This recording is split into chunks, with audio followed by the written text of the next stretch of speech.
Opa, Alexandre, oi Valéria, que bacana estar com você por aqui. Boa noite.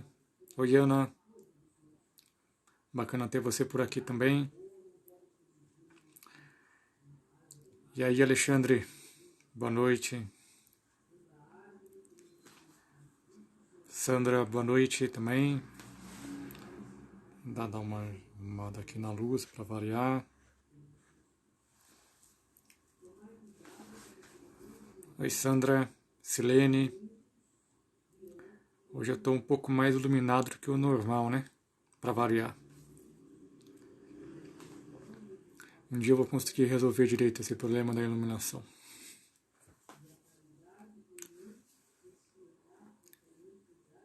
Sejam bem-vindos e bem-vindas. Fico feliz aí pela companhia de vocês. Para mais uma live conjunta. Dessa vez mudando um pouco o foco de literatura para cinema. Oi Valéria, boa noite. Rosa, Marcos, Ana. Já estou começando a decorar o nome de todo mundo. Dando aqueles minutinhos básicos. Quem quiser terminar de ver o filme, dá tempo ainda. Oh, eu tô quase um Alyosha aqui, um Alyosha fake só, né? Daqui como é que se diz? É produção. A produção aqui tá me deixando alyoshiano. Só que não, né? Na realidade não. Mas tá dando para me ver aqui sem ferir os olhos, sem essa auréola toda aqui, sem essa aura toda. Senão tem que dar mais uma ajustada aqui.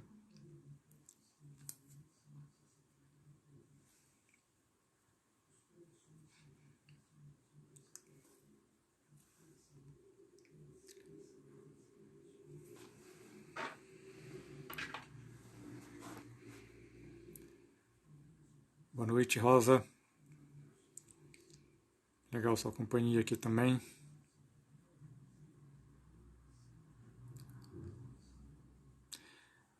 Então, normalmente eu estou conseguindo ajustar bem essa questão, quer dizer, bem não, mas estou conseguindo ajustar mais ou menos, razoavelmente essa questão da iluminação, mas hoje eu estou percebendo que está um pouco demais.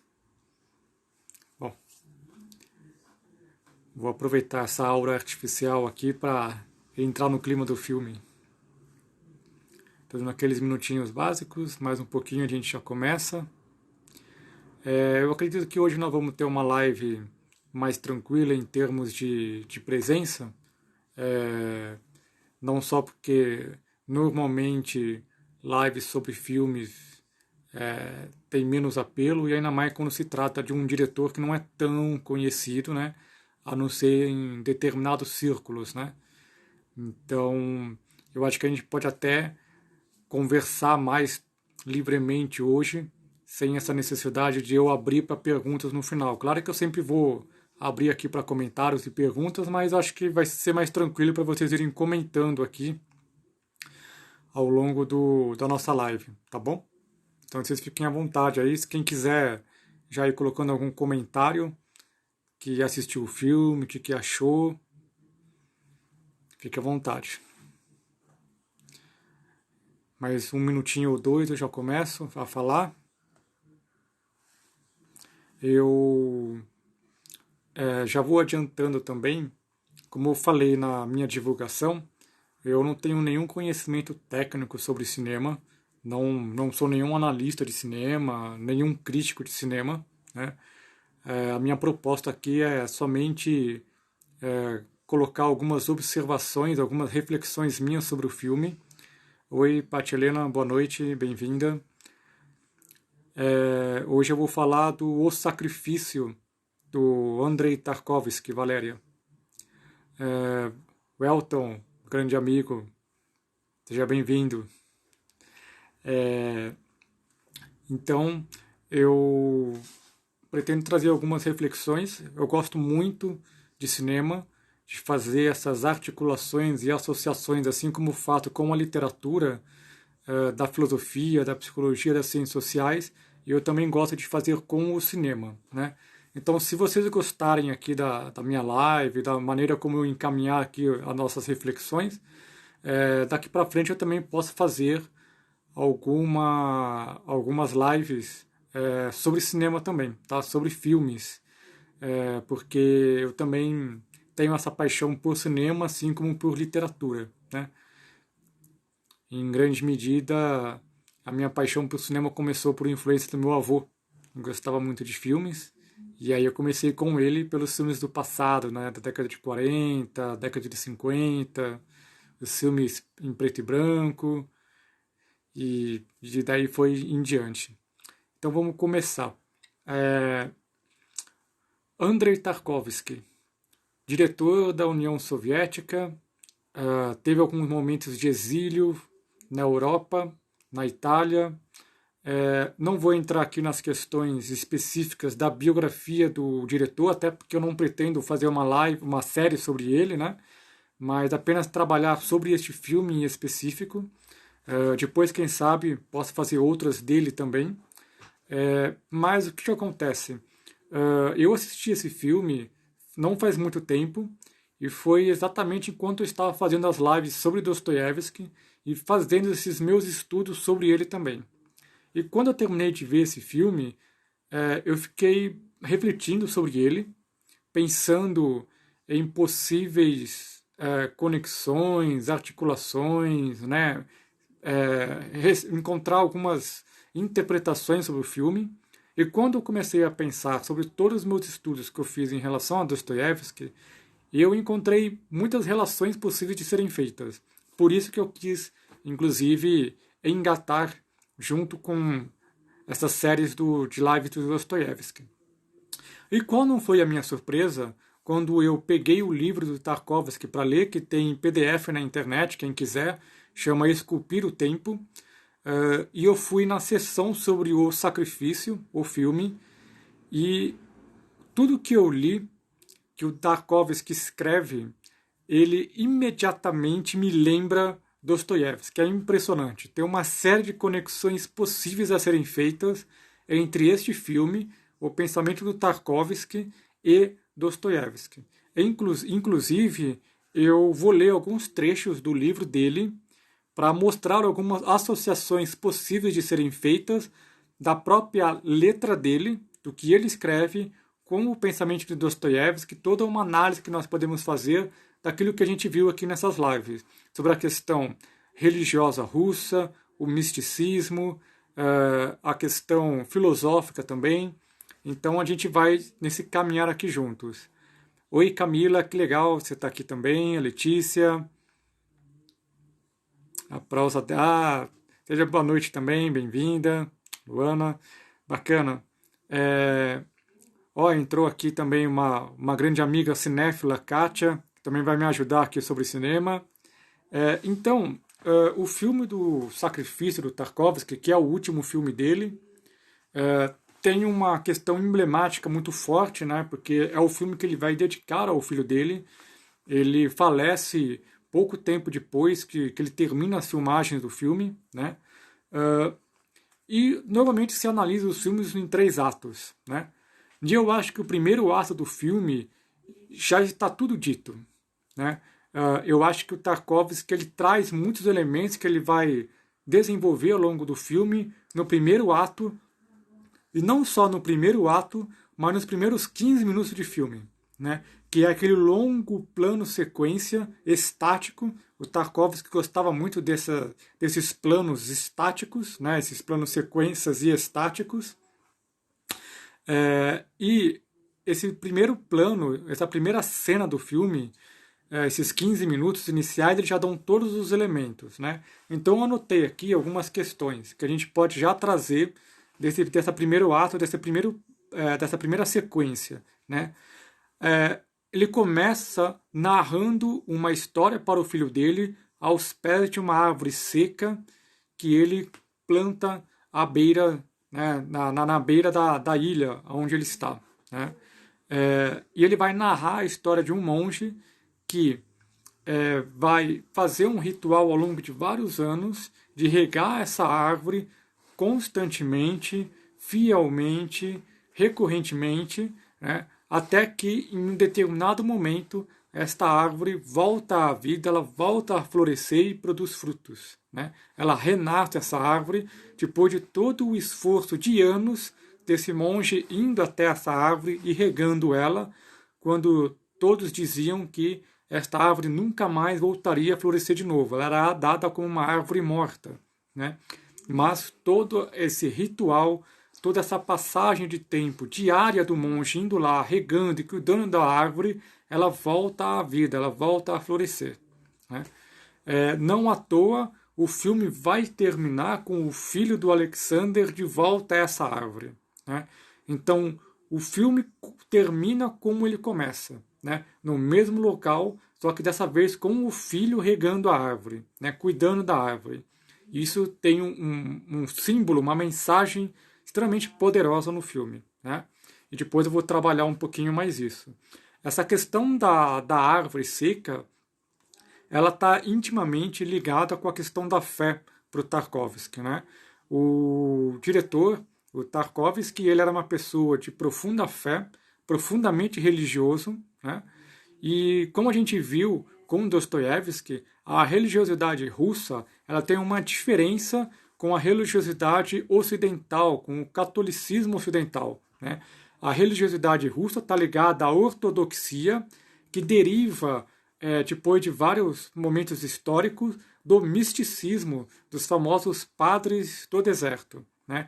Então nós temos aí uma tradição que começa com os místicos, com a mística ortodoxa, que vai dar na Igreja Ortodoxa Russa, né?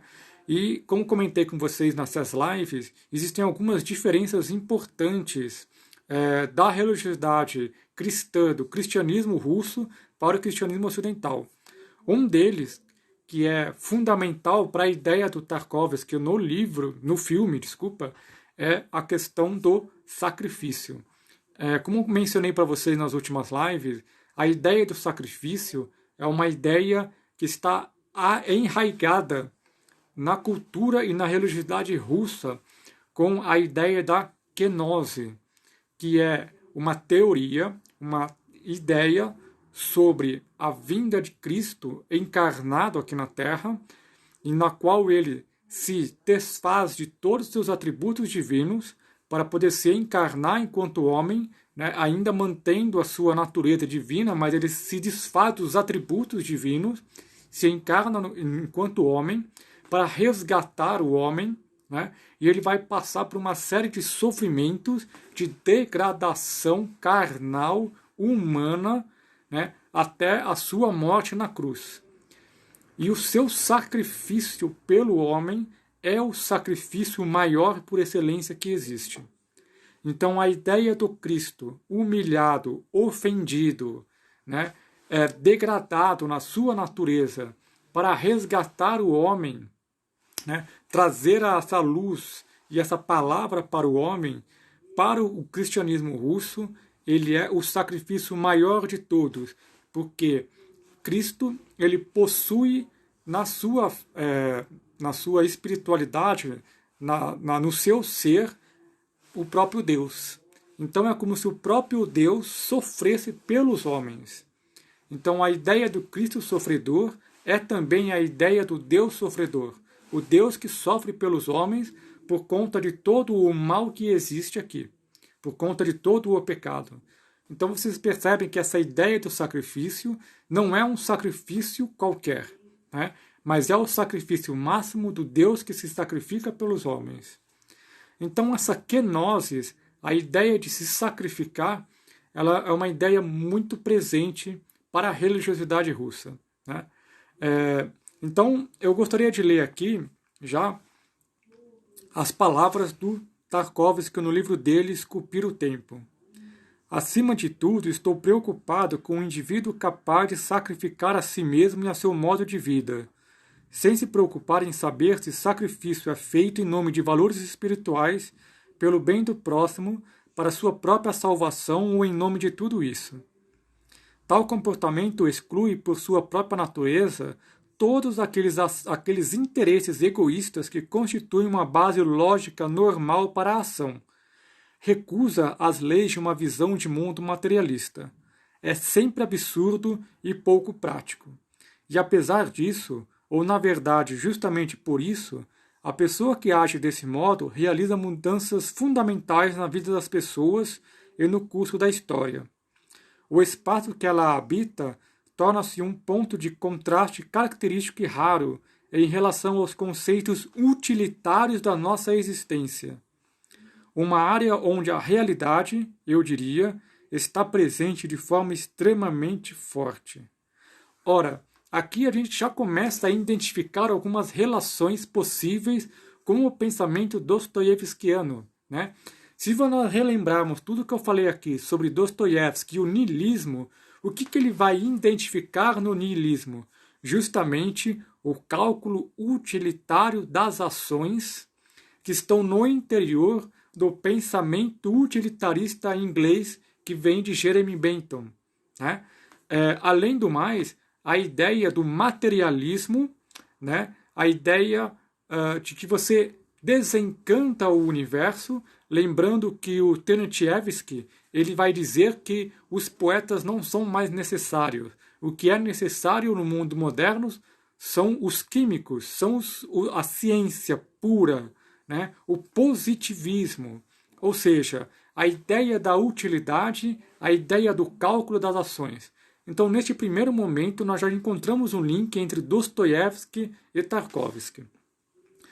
Logo depois que o Alexander, que é o personagem principal do filme, conta essa história para o filho dele, chega um personagem que é o Otto, o carteiro, aquele que é o mensageiro. Ele ser o carteiro, aquele que entrega a mensagem, não é por acaso no filme também. Pelo menos é como eu interpreto, né? E ele chega para conversar com o Alexander ainda no mesmo plano, né? Agora o plano vai se deslocando com a conversa com o carteiro, né? E aí eles começam a conversar. O Alexander recebe uma carta e nesta carta, aqueles que escreveram essa carta para ele, que são amigos do Alexander, eles vão assinar como Ricardo III e o Idiota, né, do Príncipe Mishkin. Ora, essas duas referências a Shakespeare e a Dostoiévski também não são gratuitas no filme, né? De um lado nós temos Ricardo III, que é uma das principais tragédias de Shakespeare, né, onde ele vai falar da questão do poder, e de outro lado nós temos o Idiota encarnando a figura de Cristo no Príncipe Mishkin de Dostoiévski, né? Sem dúvida nenhuma, e eu vou ler aqui um outro pedaço falando sobre isso também, a imagem do idiota ela vai ser colocada, ela vai ser mesclada, unida, junto com a ideia daquele que se sacrifica. Como o próprio Tarkovsky coloca aqui, né, toda a ação de sacrifício é sempre absurda e pouco prática. E o que o Príncipe Mishkin era na obra de Dostoiévski?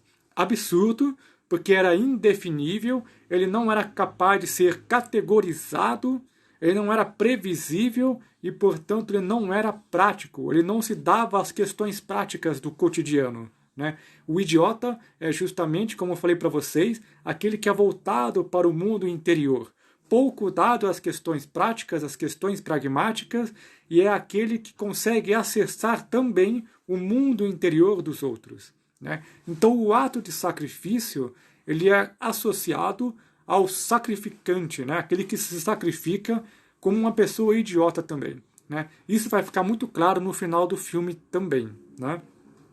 Então o Otto ele chega, oferece, dá essa carta para Alexander.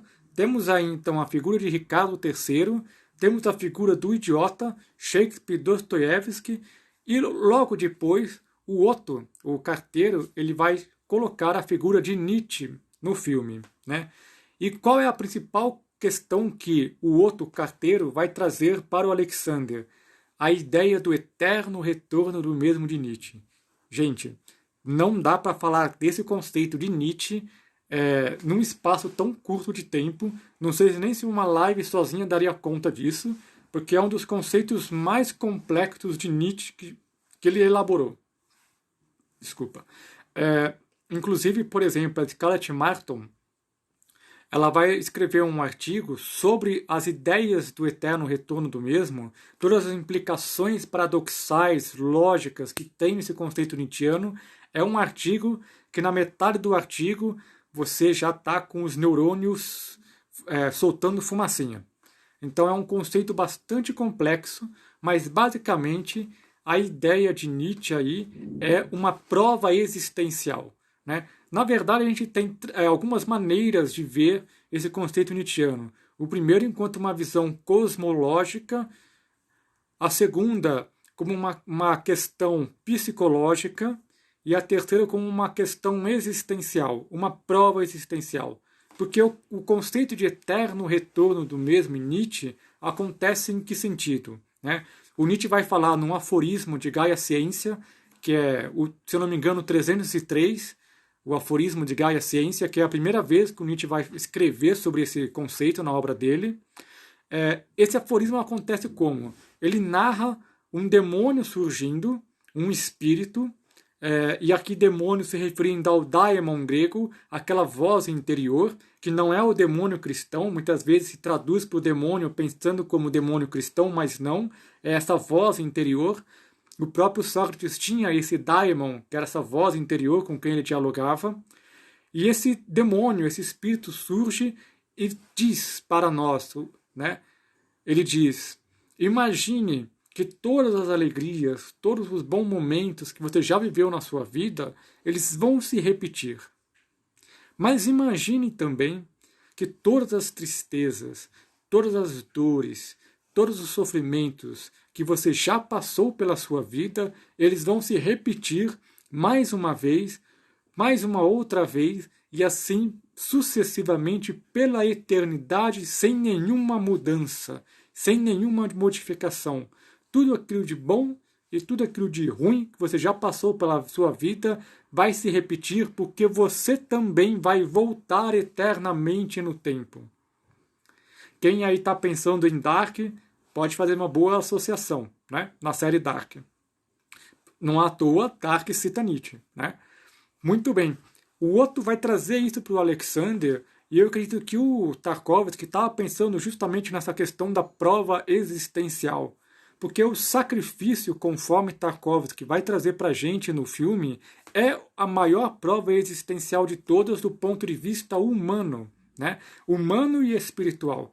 Porque se Deus realizou esse sacrifício pelo homem, de sofrer pelo homem, né, então o sacrifício do próprio homem, né, não tendo aí nenhuma praticidade, nenhuma certeza da sua ação, do seu sacrifício, é a maior prova de todas, porque é uma ruptura com a ordem estabelecida dos homens, do cotidiano, né? Então, eu acredito que a menção a Nietzsche e ao eterno retorno do mesmo esteja menos em relação à ideia cosmológica, mas muito mais como essa questão de uma prova existencial daquele que é capaz ou não de realizar a ação do sacrifício. Seja por uma ideia, seja pelo outro, ou seja por tudo isso, como o próprio Tarkovsky coloca, né? Para finalizar esse primeiro ato do filme, que eu já estou aqui me alongando também, que tem muitos detalhes no filme, né? Logo depois, o Alexander continua caminhando com o filme, o carteiro vai embora, eles se embrenham por uma floresta, e no meio da floresta, o Alexander começa a divagar consigo mesmo, e ele vai falar algumas coisas muito interessantes. Primeiro, ele vai falar sobre essa natureza selvagem do homem, né? Como nós estamos numa civilização que é mais sofisticada na sua selvageria e que essa civilização se torna cada vez mais moderna, tecnológica e vai perdendo a sua espiritualidade, as suas questões religiosas. Ou, como mencionei na última live, né, hoje a preocupação é muito maior com a economia e nós não pensamos mais nas malditas questões eternas, né? E aqui eu não estou falando de questões propriamente religiosas, mas de questões de fato existenciais, né? Daquelas que nos movem e nos comovem também, né? Então, a utilidade, ela supera essas questões eternas, essas questões cosmológicas, né? Essas questões existenciais.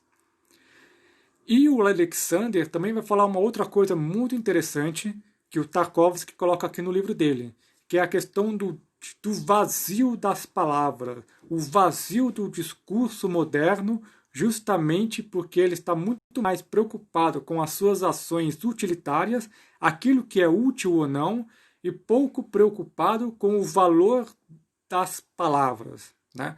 Então, o que interessa são os resultados, não mais o processo, não mais a indagação, né? Não se tem mais a pergunta do porquê e do para quê. É unicamente o como chegar a um objetivo, como chegar a um resultado. E o Alexander, então, ele coloca esse vazio do discurso das palavras, né? As palavras perdem o seu sentido nesse mundo moderno, nesse mundo desconectado dessas questões existenciais, né? Então, também é um outro elemento importante. Vou aqui ler mais uma passagem do livro do Tarkovsky. Parece-me que, atualmente, o indivíduo se encontra em uma encruzilhada, confrontado com a opção de uma existência fundamentada em consumismo cego, sujeita ao avanço inexorável da nova tecnologia e à infinita multiplicação dos bens materiais, ou então de buscar um caminho que conduza à responsabilidade espiritual, um caminho que, enfim, pode significar não apenas sua salvação pessoal, mas também a salvação da sociedade, como um todo, ou, em outras palavras, voltar-se para Deus. Este é um problema que ele tem que se resolver sozinho, pois só cabe a ele descobrir uma vida espiritual equilibrada para si mesmo. Ao resolvê-lo, ele pode se aproximar do estado que pode ser responsável pela sociedade. Este é o passo que se transforma num sacrifício, no sentido cristão de auto-sacrifício. Então, vejam só, mais uma vez, aqui a ideia dostoiévskiana do sacrifício, né, desse processo de voltar-se para si mesmo em busca dessas respostas possíveis ou não de serem obtidas. A gente não tem essa garantia, né? É a famosa aposta de Pascal, mas é esse movimento, né? Lembrando mais uma vez de vários personagens na obra de Dostoiévski que tem esse movimento de sacrifício, né? Por exemplo, a Sônia de Crime e Castigo, que abdica da própria vida para acompanhar Raskolnikov na sua prisão, né? Dostoiévski, ele viu muito isso, principalmente nas mulheres que fizeram parte de um levante, que era o levante decembrista. Não me lembro agora o ano exato que isso acontece, de um levante contra o Tsar da época, em que todas essas mulheres elas vão acompanhar os revolucionários da época até a prisão, né? Então, esse abdicar-se da própria vida, desse sacrifício em prol do próximo, ele comove muito Dostoiévski, né? E ele vai colocar isso em vários momentos da sua obra, né? Então, ele vai colocar aqui o Tarkovsky. Porém, os resultados do nosso modo de vida, do nosso comportamento, são bastante evidentes. A erosão da individualidade pelo egoísmo manifesto, a degeneração dos laços humanos em relacionamentos insignificantes entre grupos, e o que é mais alarmante, a perda de qualquer possibilidade de retorno àquela forma de vida espiritual mais elevada que é a única digna da humanidade e que representa a única esperança de salvação do homem. Portanto, ele vai dizer, o seu filme, O Sacrifício, é uma parábola, né? Alexandre, obrigado, ó, 1812. O Alexandre aqui é o meu universitário aqui para quem eu faço as perguntas. Obrigado, Alexandre. Então, esse trecho aqui do Tarkovsky, ele me remete a um outro filme que dá para ser assistido imediatamente após se assistir O Sacrifício, que é O Sétimo Continente, do Michael Haneke, né? Não sei se alguém aqui já assistiu esse filme, O Sétimo Continente. Deixo aqui de sugestão para vocês também, porque ele faz uma conexão muito profunda com esses pensamentos do Tarkovsky. O Sétimo Continente, do Haneke, ele vai se basear num fato real de uma família austríaca que comete um suicídio coletivo. E o Haneke, nesse filme, ele vai buscar compreender o que levou a essa família a realizar esse suicídio. Né? Então, a busca do filme é muito interessante, a narrativa desse filme, O Sétimo Continente, porque vai mostrar essa família imersa numa mecânica repetitiva do cotidiano moderno, sem nenhum tipo de sentido, com os relacionamentos humanos completamente esvaziados, a busca pelo consumismo, do consumo, das compras e esses gestos mecânicos, sempre repetidos, sempre se repetindo, sem nenhum aprofundamento, né? As relações fragmentadas. E aí, essa família, ela tenta realizar um sacrifício, eu diria, para si própria, de buscar uma outra vida no sétimo continente, que é a Austrália, que não por acaso, embora o filme do Haneke seja posterior, né, o médico que mora junto com a família no filme do sacrifício também vai se mudar, também tenta se mudar para a Austrália, ele vai querer se mudar para lá, né? Então a família no filme do Haneke, o sétimo continente, é essa tentativa de buscar essa redenção, essa salvação, sacrificando a vida que eles tinham onde eles estavam, mas não conseguem, né? A família, ela se destrói completamente, se dissolve. Então eu acho que dá para fazer uma belíssima relação, uma articulação entre o sacrifício do Tarkovsky e o sétimo continente do Haneke nessa perspectiva. Claro que dá para abordar muitas outras coisas, né? Dá para abordar uma crítica da sociedade moderna através da escola frankfurtiana, outros vários tipos de crítica, mas eu acho que essa é uma associação possível de ser feita. Tá? Deixa eu buscar aqui um outro texto. E depois nós então entramos no segundo ato do filme, que é quando eles estão na casa do Alexander. E é muito interessante porque nós passamos de um espaço aberto, desses diálogos filosóficos, espirituais, religiosos, nesse espaço aberto, nessa natureza, e nós passamos para o interior de uma casa, onde nós vamos ficando cada vez mais confinados junto com os personagens e o Alexander. Se vocês repararem, né, a paleta de cores ela muda, né?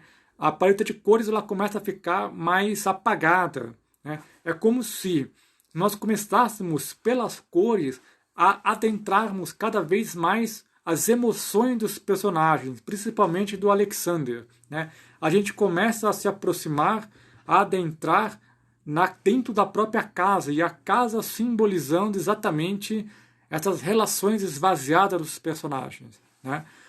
Então a paleta de cor ela começa a ficar mais desgastada. Não chega a ficar ainda um preto e branco como vai ficar depois, mas já começa a se desgastar, a esmaecer, né? E dentro da casa, então, a gente começa a ficar confinado nela, os personagens não saem mais, então você percebe que aí existe um confinamento cada vez maior, até que então ocorre a notícia de um possível apocalipse nuclear, né? Lembremos que quando o Tarkovsky faz esse filme, estava ainda em plena Guerra Fria, a questão da guerra nuclear é muito presente, né? Tanto é que num filme que ele já tinha feito, que é o Stalker, né? Tem essa questão aí de uma paisagem distópica, de um mundo distópico, né? Pela radiação, pela questão nuclear. Mas também nós podemos interpretar esse apocalipse nuclear que está no filme como este apocalipse da própria sociedade, né? Essa sociedade que chega a um grau máximo do desenvolvimento tecnológico, mas a ética e, para o Tarkovsky, a espiritualidade não acompanha, né? Então, essa metáfora do apocalipse nuclear é para as relações sociais também, né? Para a sociedade como um todo, né? Essa dissolução das relações sociais.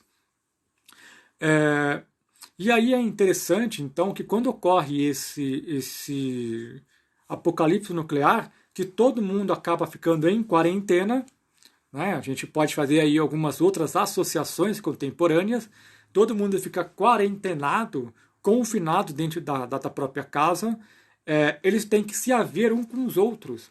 E neste momento que eles têm que ter uma relação mais próxima um com os outros, é quando as coisas começam a, então, a eclodir, né? Elas começam a sair, né, para fora.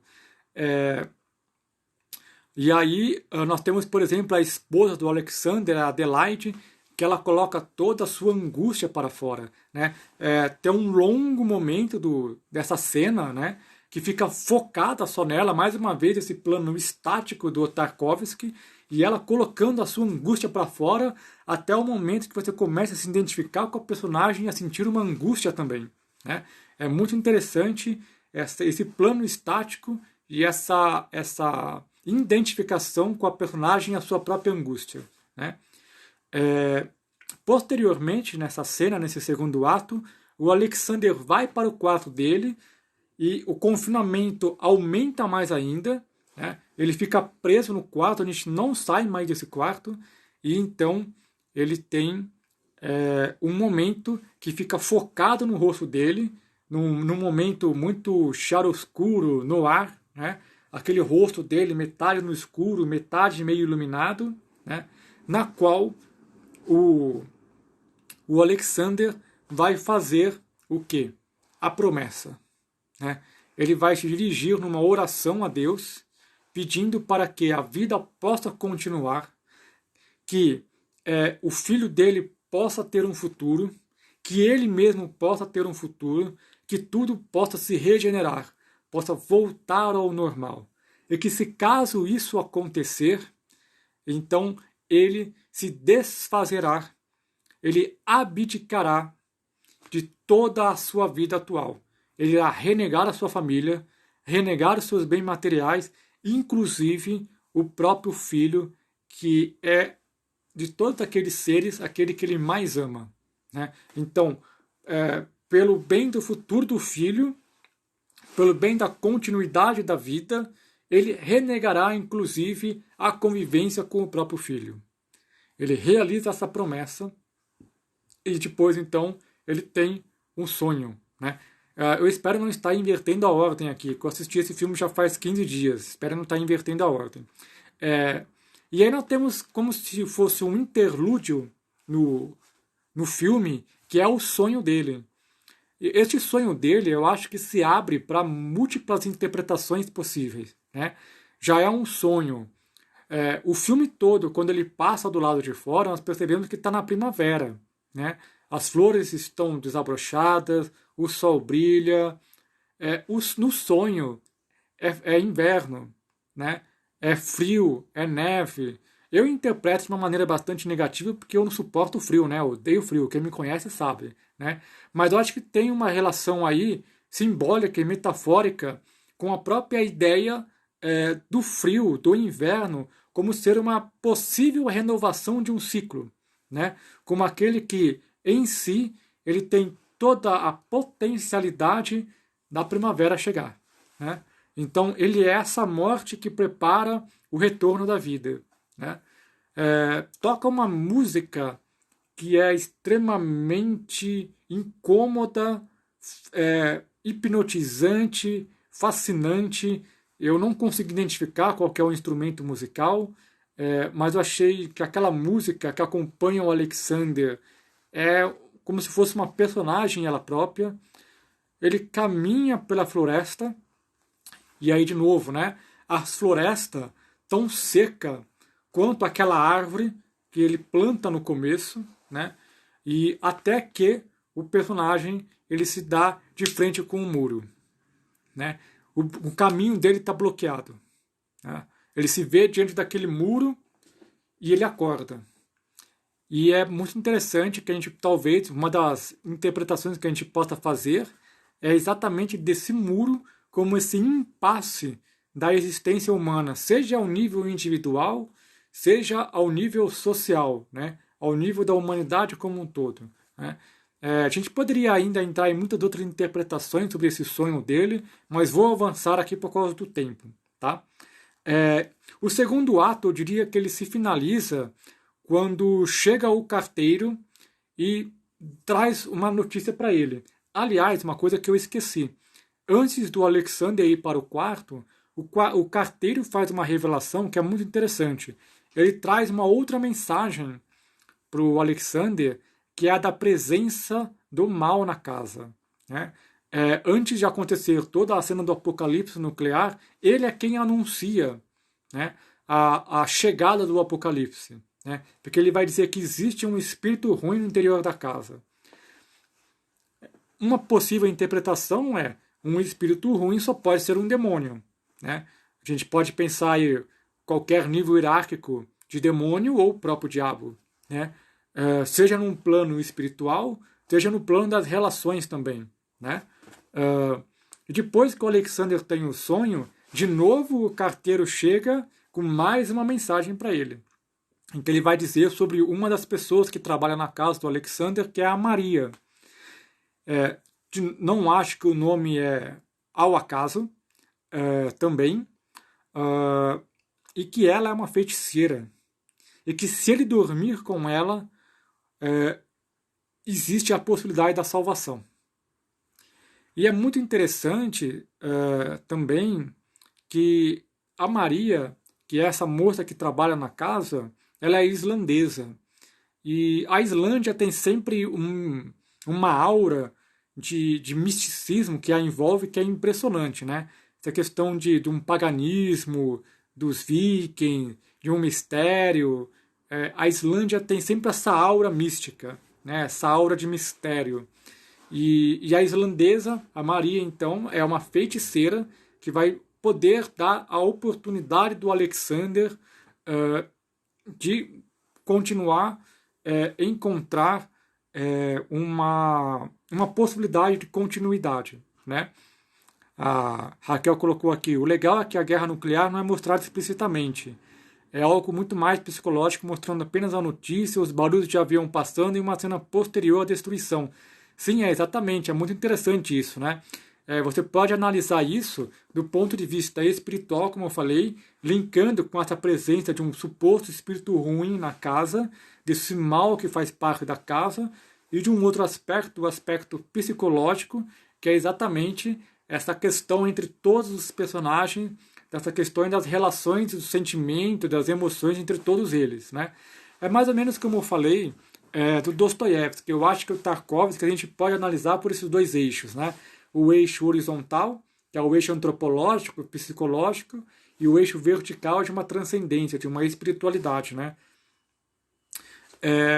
Então, esse segundo ato, ele vai se encerrar com Alexander indo até a casa da feiticeira, da Maria, o Alexander consumando o ato, mas antes de ele consumar o ato de dormir com a Maria, com a feiticeira, ocorre um diálogo entre eles, do próprio Alexander falando uma outra questão que é muito simbólica, que é quando ele vai narrar sobre o jardim. Né? O jardim que era selvagem, o jardim que era puro, vamos por assim dizer, e como ele, querendo presentear a mãe, ele arruma o jardim, ele poda todo o jardim, e depois ele percebe que quando ele poda, organiza, ele, na verdade, destrói o jardim. É muito interessante, é muito legal isso. Essa ideia de que a ação humana, nessa tentativa de categorizar, ordenar, controlar, ele destrói aquilo que é puro, aquilo que é selvagem, aquilo que é da própria natureza. Eu achei bastante simbólico essa fala do Alexander, né? Quando ele, inclusive, ele coloca isso, ele identifica isso nele. de uma certa maneira, a gente poderia dizer, dostoiévskianamente, que esse é o reconhecimento do mal que existe no interior de cada um de nós, desse niilismo que nós carregamos, dessa tentativa de classificar algo que é inclassificável, né? De dar conta de uma realidade que nós não somos capazes de dar. E aí, nesse sentido, nesse movimento, nós acabamos por destruir essa realidade. Bom, ele consuma o ato, e aí nós temos aqui uma questão interessante da introdução de um certo paganismo, né, de uma feiticeira, de uma bruxa, que tem essa ligação com esse natural, que tem essa ligação com esse mundo selvagem, puro, né?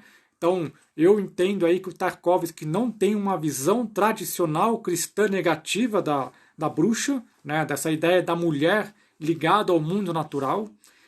E, de novo, nós temos uma visão aí da redenção, da conversão através da figura feminina, tal como Dostoiévski vai colocar em grande parte da sua obra também, né? A Lisa, a Sônia, a Grushenka, todas essas mulheres, elas permitem essa conversão, essa redenção, né? Mais um link possível de ser feito entre Tarkovsky e Dostoiévski. E aí, então, ocorre essa redenção, ocorre essa salvação, e então nós temos o último ato do filme, que é quando Alexander vai realizar o sacrifício. Ele vai pagar a promessa que ele tinha feito na sua oração para com Deus, e ele então abdica, sacrifica a própria vida. Ele então queima a casa dele com todos os seus pertences. E mais do que abdicar dos seus pertences, dos seus bens materiais, ele vai abdicar da sua própria condição na sociedade, né? Porque, para quem assistiu o filme, vocês vão me perdoar aqui, né, os spoilers, quando ele queima a casa, imediatamente uma ambulância aparece e dá a entender que o Alexander ele começa a ser visto como aquele que é o louco, ou como aquele que é visto como o idiota, né? Então, para alguém queimar a própria casa, todos os seus bens materiais, e ficar vagando, né, de um lado para o outro, sem ser capaz de pronunciar mais nada, porque ele cai no silêncio total, ele não verbaliza mais nada. A partir do momento que ele queima a casa, ele já não pronuncia mais nada, né? A não ser o nome da Maria. Ele é como que apartado deste mundo mundano, deste mundo temporal e histórico, e é colocado num outro plano. Se a gente for pensar pela visão de Tarkovsky, nesse plano mais espiritual, né, do idiota, ou como o louco, que era também como era visto o príncipe Mishkin, né? Ele era visto como um louco, como um idiota, né? Como aquele que simplesmente perdeu a noção da realidade do mundo, né? E aí, no final do filme, nós temos o filho dele retornando à árvore e ele próprio, o garoto, regando a árvore. Então, o link que o Tarkovsky faz do começo ao fim do filme é exatamente este ato de fé, de sacrifício, pela possibilidade da continuidade da vida através do sacrifício das pessoas, né? E tem uma frase que o Alexander vai falar para o filho, que é muito interessante, que ele fala, mais ou menos assim, a primeira coisa que existiu, né, foi o verbo, mas você está mudo como um salmão, né? O Tarkovsky no livro aqui, ele vai colocar um poema do Pushkin, que é o mesmo poema que o Dostoiévski amava, né? É um poema maravilhoso, Infelizmente não vai dar tempo de eu ler aqui, porque senão não vai dar nem tempo de eu abrir aqui para as perguntas e comentários. Mas como eu falei, tem um livro do Tarkovsky na internet, é só baixarem, Esculpir o Tempo. Esse poema do Pushkin vai terminar da seguinte maneira: E ouvi a voz de Deus clamar, levanta, profeta, e vê e ouve, sepultador da minha vontade. Atravessa terras e mares, e incendeia o coração dos homens com o verbo. Né? É muito simbólico isso, e a gente pode fazer então mais uma relação possível de Dostoiévski com Tarkovsky. Então, deixa eu só ler aqui mais dois pequenos trechos dos livros, você já pode ir mandando seus comentários e perguntas, tá? O Tarkovsky vai colocar aqui: e, contudo, é exatamente por isso que encara Alexander como um homem escolhido por Deus. Ele é capaz de pressentir o perigo, a força destrutiva que impele o mecanismo da sociedade moderna rumo ao abismo. E deve-se tirar a máscara para que a humanidade seja salva. Isso é muito Dostoiévski quando ele vai fazer a crítica ao niilismo, que eu mencionei agora há pouco. A relação possível com a questão do idiota. Contrariamente aos empiristas e aos pragmatistas, não acreditam, aqueles que se sacrificam, somente no que podem tocar, mas antes percebem a verdade com o olho da mente.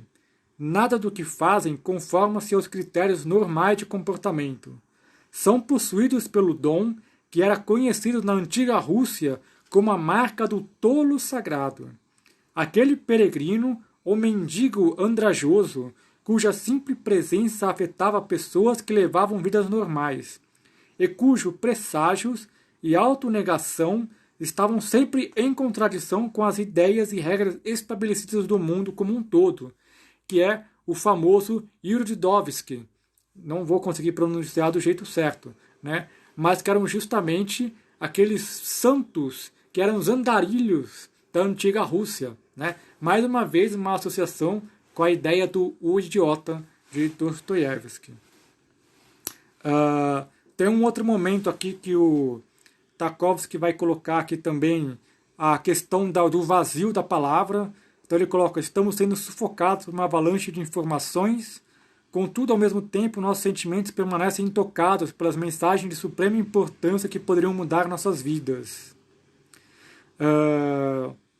E aqui também ele vai ter uma menção à ideia da lenda do grande inquisidor, que a gente pode fazer uma relação. Enfim, muitas coisas possíveis aqui de se fazerem em relação com Dostoiévski.